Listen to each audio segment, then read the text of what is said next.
producer has to go in. Their producer's going in group 2. Sorry. I'm head on full, so. Yeah, you can go in next. Also, Entschuldigung. Nee, aber dann auf Deutsch. Doch, da gibt's genau, da sage ich dir auf Deutsch. All right, you guys are good. Come in. Come in.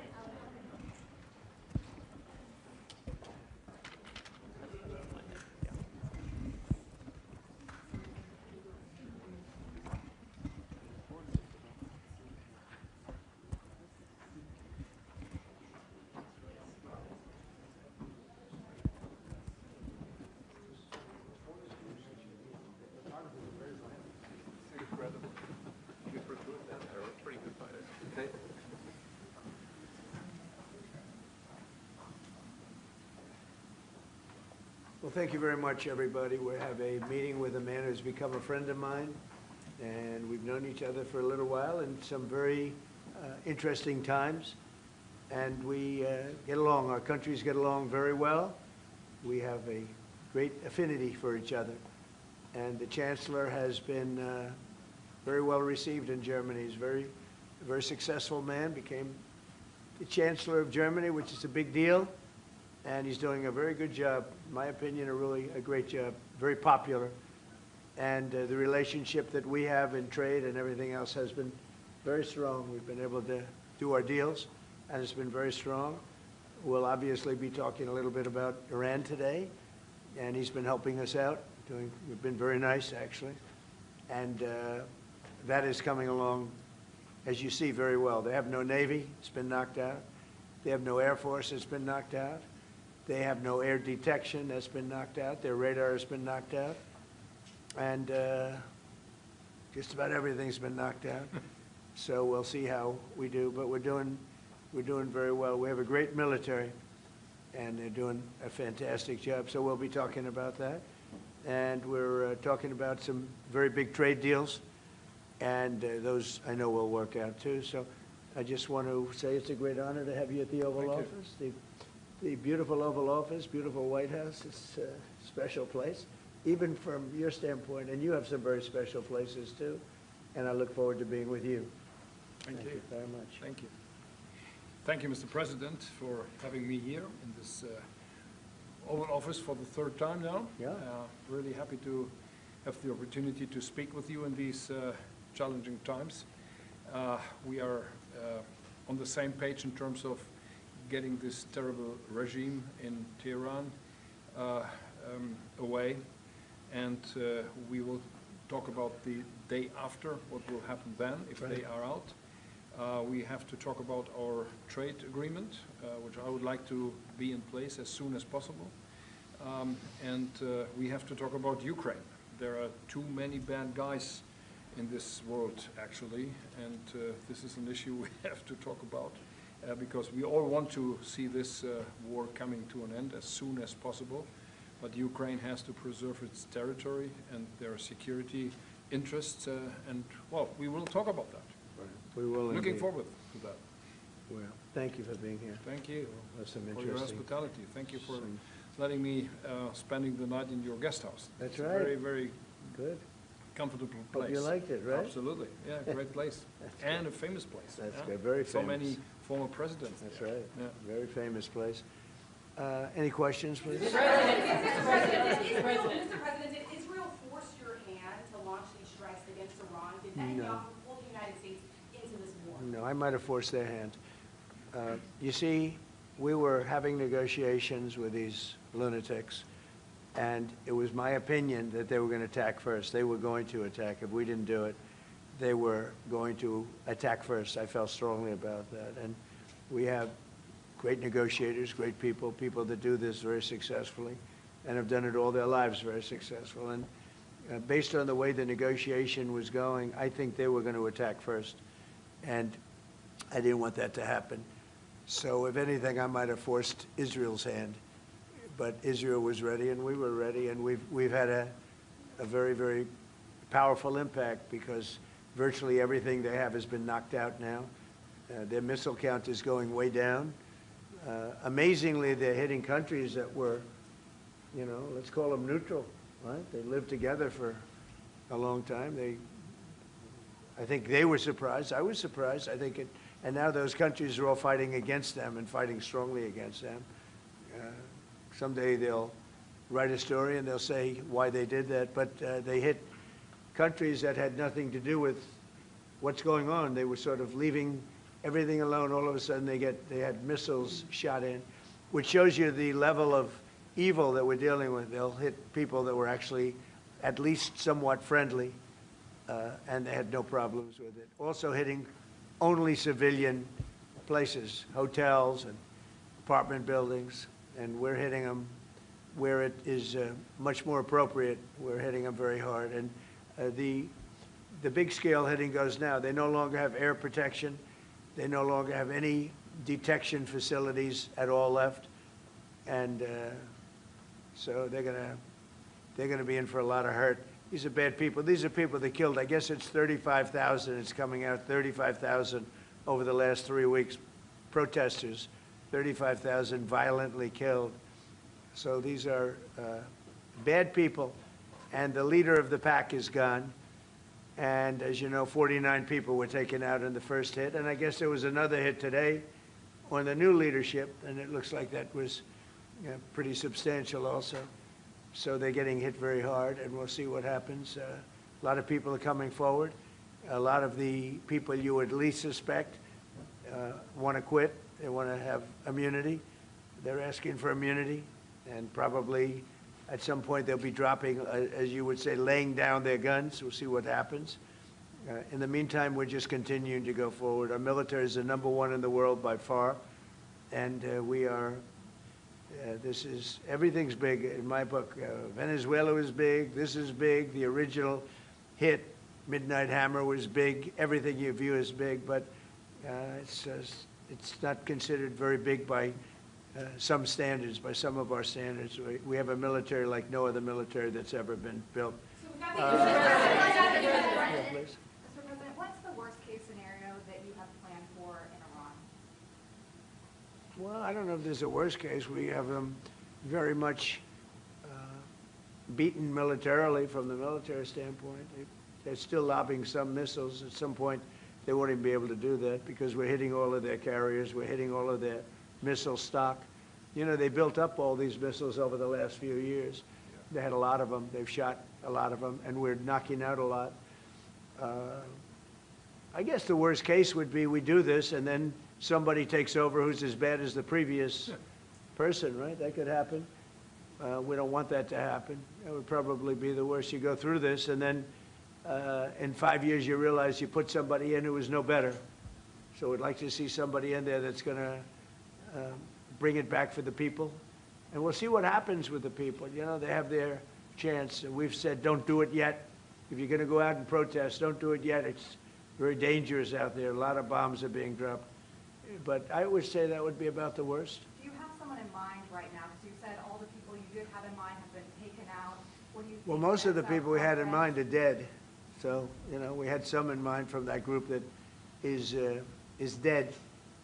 And now we have another group. They may be dead also, based on reports. So I guess you have a third wave coming in. Pretty soon we're not going to know anybody. But we have, I mean, Venezuela was so incredible because we did the attack and we kept government totally intact. And we have Delcy, who's been very good. We have the whole chain of command, and they've been, you know, look, the relationship's been great. We've taken out 100 million barrels of oil already, and a big part of that goes to them, and a big part goes to us. And it's been great. We paid for the war many times over, and we're going to be running the oil. And Venezuela is going to make more money than they ever made, and that's great for the people. The relationship has been great. It's been seamless. Nobody's actually ever seen anything like it. If you look at Iraq, where very stupidly everybody was fired, the generals were fired, the military was fired, the police were fired, the fire departments were fired, and all of the government workers were fired. So after, you know, people would call, they had no idea. And by the way, ISIS was formed.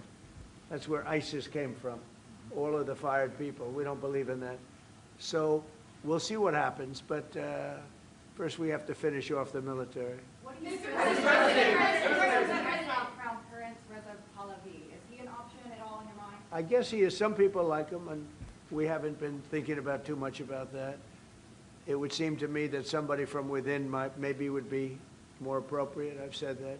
He looks like a very nice person, but it would seem to me that somebody that's there, that's currently popular, if there's such a person. But we have people like that. We have people that were more moderate.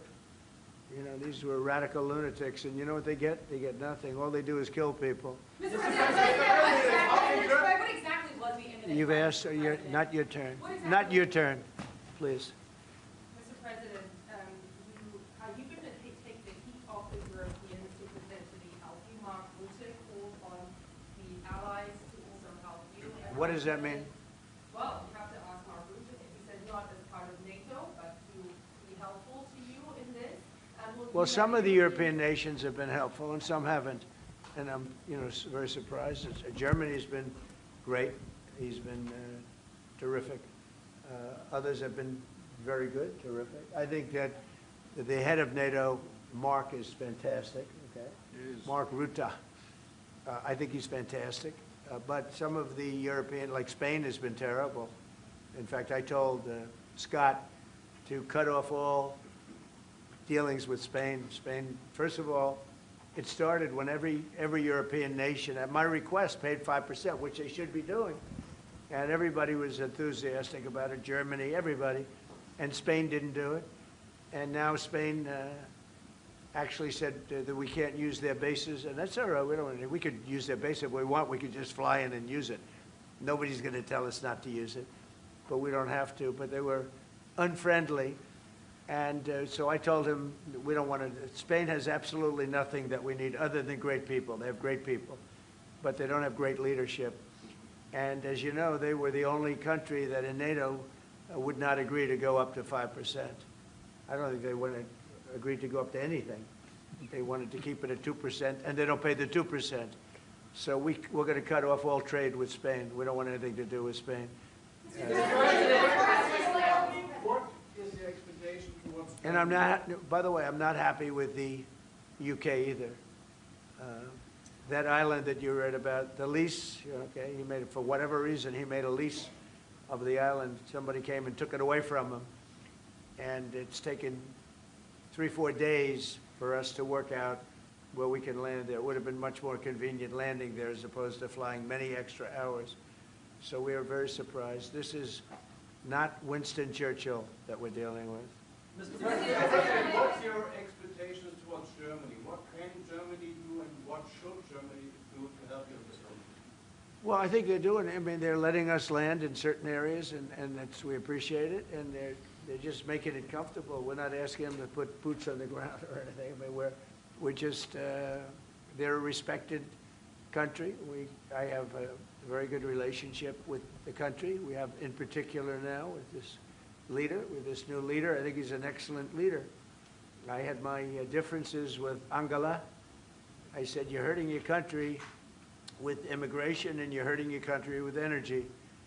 And we have a man sitting on my right that is, I think, pretty much the opposite of her on energy and the opposite on immigration. And I think he's doing very well. Mr. President. Commercial air travel right now is severely restricted in the Middle East, and thousands of Americans are stranded. Why wasn't there an evacuation plan, and will you send planes to get people out? Well, because it happened all very quickly. We thought, and I thought maybe more so than most, I could ask Marco, but I thought we were going to have a situation where we were going to be attacked. They were getting ready to attack Israel. They were getting ready to attack others. You're seeing that right now. And a lot of those missiles that are hitting in, those are stationary. Those were aimed there for a long period of time at these other countries. So I think I was right about that. We attacked first. And if we didn't, it could have been, look, we're really decimating them. They're being decimated. And if we didn't, and by the way, we have massive amounts of ammunition. We have the high end. A lot of it was given away stupidly by Biden, very stupidly, for free. And I'm all for Ukraine, but they gave away a lot. As you know, when I give away ammunition, everybody pays for it. The European Union's paying for it. Then they can do what they want with it, but they are giving it, let's say, to Ukraine, and it's okay. But we gave away a lot of high-end, but we have plenty. But we have unlimited middle and upper ammunition, which is really what we're using in this war. And we have really an unlimited supply. We also have a lot of the very high-end stored in different countries throughout the world. We're literally storing it there, which is actually something that I insisted on in my first term. I rebuilt the military in my first term. The military is great. Unbelievable amount of ammunition, or munitions, as they say, we've given away to, the Wall Street Journal incorrectly covered the story when they said that it was given away to the Middle East. Not to the Middle East, it was given away to Ukraine. Very little was given to the Middle East. Middle East would buy a lot, and some of the nations, because they're rich, they have a lot, but it was given away to Ukraine. And it just should have been done. Look, it's a war that should have never happened. If I were president, that war would have never happened. But we have a tremendous amount of munitions, ammunition at the upper level, middle and upper level, all of which is really powerful stuff. Mr. President, a question to both of you. How worried are you that the rising prices for gas and oil are damaging the American economy, and also Mr. Chancellor? Yeah, do you want to go ahead? Yeah, sure. This is, of course, damaging our economies. This is true for the oil prices, and this is true for the gas prices as well. So that's the reason why we all hope that this war will come to an end as soon as possible, and we are hoping that the Israeli and the American army are doing the right things to bring this to an end and to have really a new government in place who is coming back to peace and freedom. Yeah. Something had to be done. And it's been 47 years. They've been killing people all over the world for a long time. They were the kings and fathers of the roadside bomb. Soleimani, we killed him last term. If we didn't, I think it might be a different story today. They would have been much stronger and smarter than they are. But they did the roadside bombs. 95% of the people lost their legs, arms, had their face wiped out, just wiped out. I've seen some young people that it's so sad to watch. And that was almost all, 95% comes from Iran and with Soleimani. Soleimani loved it, his favorite weapon. He loved the roadside bomb. And when you see people walking around with no legs and no arms and a face that's been blown to hell, these people, what they have to go and the way they have to live, this is Iran. When you look at the barracks, the famous barracks, when you look at the hostages, when you look at a lot of hostages, when you look at all of the problems, they were really a purveyor of terror all over the world for many, many years. And it's something that had to be done, something. And I believe that if we didn't, because I see where Congress, if I didn't do this, guys like Schumer, who are losers, the Democrats, they're losers. That's why they're not here. Guys like Schumer would say, well, you should have done this. In other words, if I did it, it's no good. If I didn't do it, they would have said the opposite, that you should have done this. But most people feel, I'll tell you what, I have never had more compliments on something I did. People felt it's something that had to be done. So if we have a little high oil prices for a little while, but as soon as this ends, those prices are going to drop, I believe, lower than even before. Mr. President. Go ahead, please. Mr. President, Yes. how do you want to solve the conflict on tariffs between the EU and the US in this? Between who? The conflict on tariffs between the EU and US. How do you want to solve it? And U.S. and who? EU, European Union. How do you want to Well, That should also go we won on tariffs, actually. Somebody said you actually won the case. We won on tariffs. We had a decision that was wrong. It was a very bad decision from certain standpoints. From other standpoints, a very powerful decision because it reaffirmed all the fact that we have all these various forms of tariffs that we felt right, but it totally reaffirmed it. It said you can use all of these tariffs. So we have all these vast menus of tariffs. And tariffs have made our country very rich. We have to charge tariffs to nations who play with their money. You know, they move their money up and down like a yo-yo. We have to take care of nations that have been good to us and fair to us, and we're going to take care of them. Other nations, they haven't, and we haven't let them take advantage of us. But the whole thing with tariffs is we had a decision that, like, as an example, we have a license situation, and the license is something that allows us to immediately stop all business with, nobody even knew we had this power, but we do now because of the decision. We have the right to stop all business having to do with a certain country. If a certain country is not treating us well, the president, without going to Congress, has the right to stop. Sort of interesting. I have the right to stop, but under that one law, I didn't have the right to charge them. So I have the right to license them, but I don't have the right to charge, which is frankly ridiculous. But the right was given to us by the Supreme Court. And we have the right, as an example, we talked about Spain. I could tomorrow stop, or today, even better, stop everything having to do with Spain. All business having to do with Spain. I have the right to stop it. Embargoes, do anything I want with it. And we may do that with Spain. What do you think? Well, sir, I think we're going to talk about it with you. I know that you have strong power. The Supreme Court clarified. We know you can use it, and if you need to use it to assure national and economic security, we'll do it. Scott, do you have an opinion? Sir, I agree. The Supreme Court reaffirmed your ability to implement an embargo, and as we've talked, from your first term, the Section 301s and the 232s have withheld more than 4,000 lawsuits, and USTR and Commerce are going to begin investigations, and we'll move forward with those. And we've instituted a 15% tariff on everybody, as you know, and just used, I'll tell you, we had a couple of paragraphs written in that opinion that were really incredible. Justice Kavanaugh wrote a fantastic dissent, but in his dissent, he said what we should do, and we knew that too. We just wanted to simplify it, and for some reason, I think, you know, very, very foolishly, the courts decided no, but they said you can do it many other ways, and that's what we're doing. And what we've done is we've gone to a very simple, straight 15% tariff. We've taken in hundreds of billions of dollars in our country because of tariffs. So we've taken in all of this money, hundreds of billions of dollars, and honestly, it's made us very rich as a country. Right? So it's been doing good. When will you have the full plan implemented? We have a 5-month period, up to 5 months, where we can go at 15%. And while we're doing that, as you know, we're doing the various studies and things, and we'll be coming out with tariffs, different tariffs on different countries. Do you want to talk about that first? Yes, sir.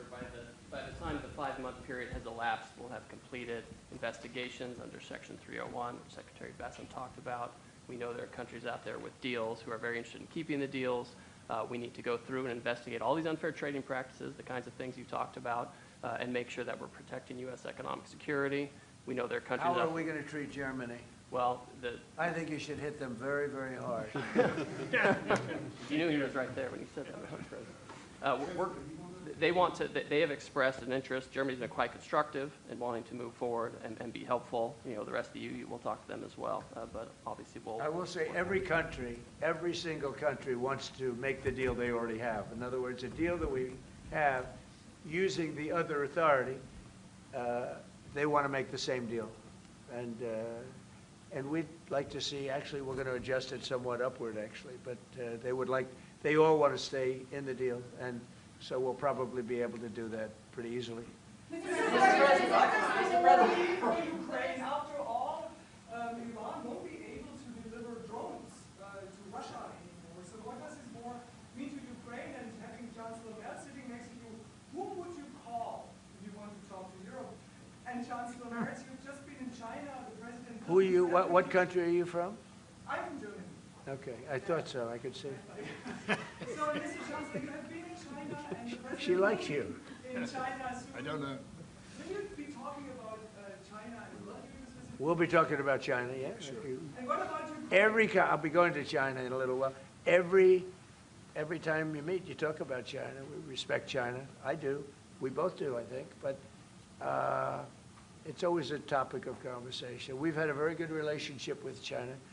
We used to lose a tremendous amount of money with China, and that's no longer the case. We have a very, very good relationship with China, and we have a very good relationship with Germany. All right. Thank you, Mr. President. We've seen countries around the world, many of whom don't usually work together, working with the United States on Iran, whether it's Saudi Arabia working with the United States, Israel, Qatari shooting down Iranian aircraft, and we've also seen European countries step up. Why are we seeing such unity around the world against Iran? That's a great point. Look, they're just evil. They're it's not the politics; it's their whole philosophy. It's their whole where they come from. It's terrible. Where they killed 35,000, I thought it was 32. Now it turns out it's much more than 35,000 people, and in some cases using machine guns with people that have no weapon. They have no weapon, and they're being machine gunned. They're being sniped from buildings. They're hitting the people with snipers right through the eyes. It's just a very evil ideology, and nobody's really seen anything like it. As I said, even the fact that they've attacked all of their neighbors, and the neighbors weren't attacking. They thought they'd maybe sit it out or what.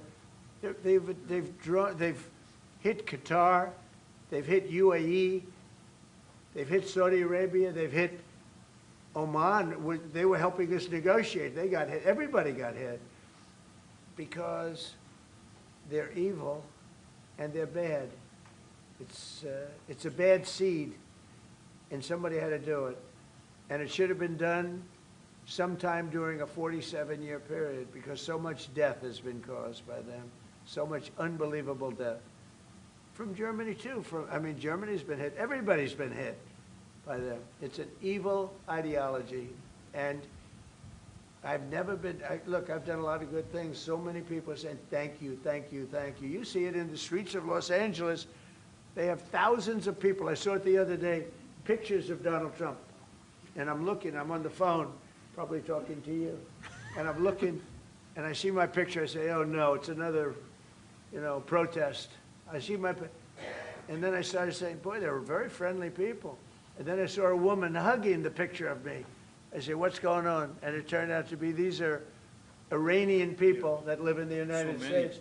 So many. Thousands and thousands. You saw the rallies. And in New York, too, they had a big rally by pictures all over the place. The fact is that people are happy what we did. And you could never, and I've always said it, you could never have had true peace in the Middle East if Iran was allowed to go, even beyond the nuclear. If Iran was allowed to have look at all the missiles they built.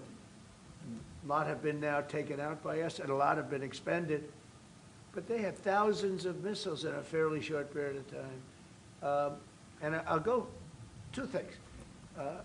The attack that we did, known as Midnight Hammer, had we not done that, Iran would have had a very powerful nuclear weapon within 1 month. We did it. It was great timing, but, and you've been able to see that too. The other thing was Barack Hussein Obama made maybe the worst deal I've ever seen because he gave all power in the Middle East to Iran. He went the exact opposite way, and I terminated that. If I didn't terminate that deal, they would be sitting with a massive nuclear weapon 3 years ago, which would have been used already on Israel at least, and other countries also. And we wouldn't be talking about it right now. But if I didn't terminate the deal that Obama made, giving them everything, including plane loads of cash. Do you remember the airplane flew over there? It was a Boeing 757. There was 2 of them, loaded. They took out all the seats. It was loaded with green cash. So much cash that it was in Virginia, Maryland, and Washington, D.C. They got all the cash from all the banks. They put it, and they flew it to Iran. I never knew a president had that power. I'm going to maybe try it sometime if it's okay. I think I'm going to do it. I'll fly it somewhere. Nobody's ever seen anything like it. 2 planes loaded from floor to ceiling big planes, Boeing 757s, taken over there and given cash. In addition to that, he was giving them billions of dollars. But worse, he was giving them the right to have the path to a nuclear weapon. And that deal expired. A lot of people said, oh, you terminated it. Well, it was going to be terminated anyway because it expired. It gave them the right to have top-of-the-line nuclear weapon. If they had, because they're crazy, just like the people on my right during the State of the Union. I looked at them, I said, you're crazy? These people are crazy. And if they had a nuclear weapon, they would have used it. All right, how about one or two more? Mr. President. Go ahead, please. Chancellor Merz, you just heard that the President is thinking about punishing Spain. What are your thoughts spontaneously on this, and what can you do to, Well, the answer on that is quite simple. We are trying to convince Spain to catch up with the 3% or 3.5%, which we agreed on in NATO. And as the President said, it's correct. Spain is the only one who is not willing to accept that. And we are trying to convince them that this is a part of our common security, that we all have to comply with these numbers. And this is 3.5 for military and another 1.5 for our military infrastructure. So Spain has to comply with that. Spain has been very, very uncooperative. And so has UK. Now, the second one is shocking, but this is not the age of Churchill. I will say the UK has been very, very uncooperative with that stupid island that they have, that they gave away and took a 100-year lease, having to do with perhaps indigenous people claiming the island that never even saw the island before. What's that all about? And they ruin relationships. It's a shame. It's and that country, UK, and I love that country. I love it. My mother was born there. I love it. My mother was born there. My father was born. Right? He knows all about my father. My father was born there. So you know, very places that you sort of automatically very feel warmly about. But the UK, what they're doing with energy and what they're doing with immigration is horrible. You have the North Sea. Somebody said yesterday, what would you do if you were the UK? Open up the North Sea. They got windmills all over the place that are ruining the country, ruining the landscapes, ruining the beautiful fields.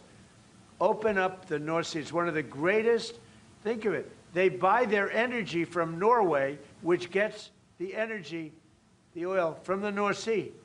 So Norway drills in the North Sea and sells it to UK. And UK has a better part of the North Sea. Open up that. And number two, illegal immigration. They got to solve that problem. And I must say, that's not only UK, that's other parts of the European Union that have the same problem. Immigration and energy. The energy is through the roof, the highest in the world. And the immigration was, I mean, you know, look, you have places where in the UK, you have a terrible mayor of London, terrible, he's an incompetent guy. But you have Sharia courts.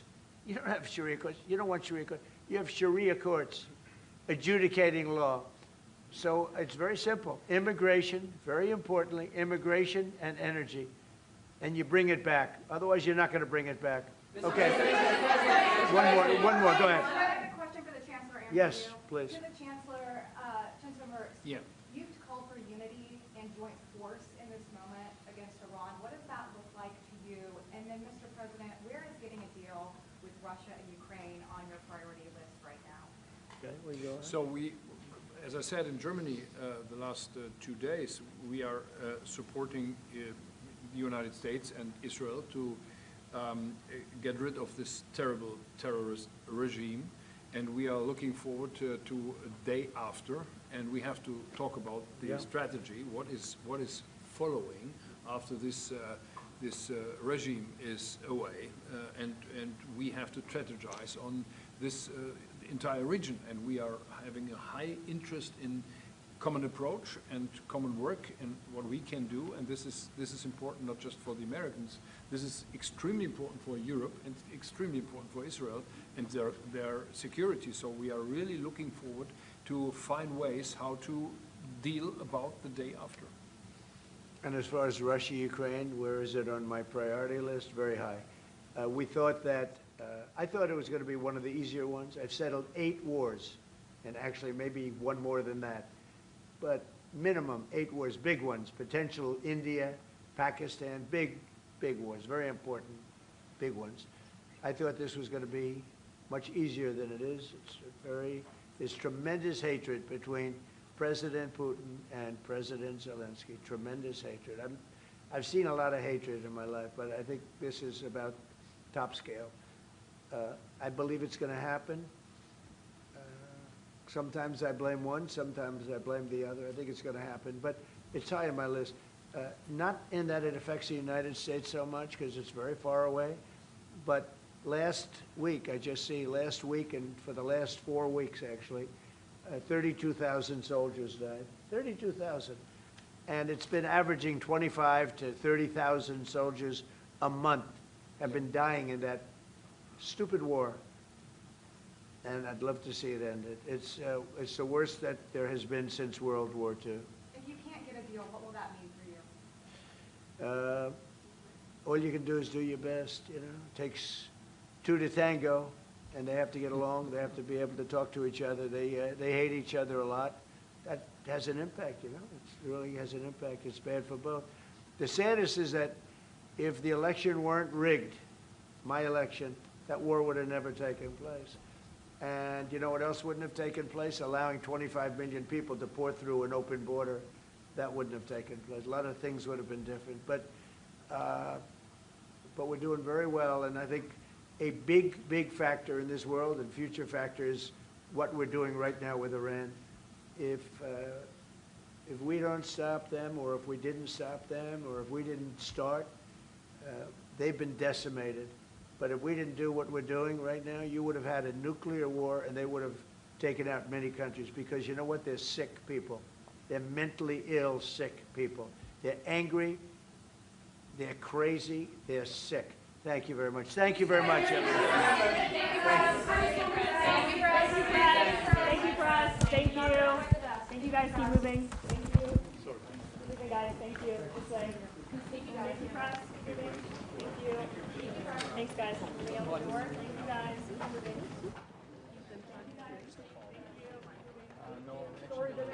Press. Oh, you did? Yeah.